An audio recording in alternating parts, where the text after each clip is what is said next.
So the second one is not in slope-intercept form, but it's really close to it. Right? It's just in the wrong order. You could treat it like it was in slope-intercept form if you knew what you were doing. You can just flip right -3. That's all I got to do. Yep. Yeah. Oh, easy.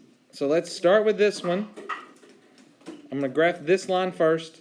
If I wanted to put it in slope-intercept form, you could just rearrange it. That's a -3x and a +5. All right, and now it's in slope-intercept form. Everybody good with that? Yep. So the y-intercept is 5. And the slope is -3. Which means I can write it as -3/1. I go down 3, right 1. Down 3, right 1. Down 3, right 1. Down 3, right 1. Down 3, right 1. I could also go up 3 and left 1. And that's all I can fit on my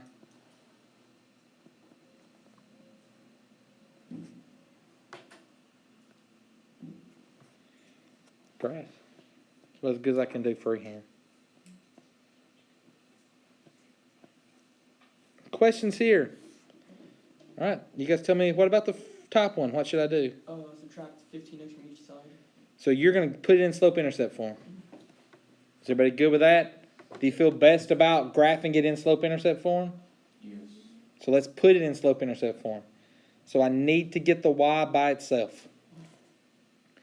So if I write this down, 15x plus 5y equals 25.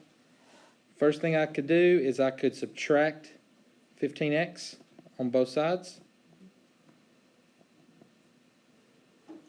15x minus 15x cancels, goes to 0. And so I'm left with 5y. And then those are not like terms. Is everyone good with that? 25 minus 15x, those don't combine. You could just write 25 minus 15x. I'm going to go ahead and flip it. Absolutely. Yeah, the y is still not by itself because it's being multiplied by 5. So I can undo multiplying by 5 by dividing everything by 5. So that tells me y equals -3x plus 5. So if I had to graph this one, what's the y-intercept?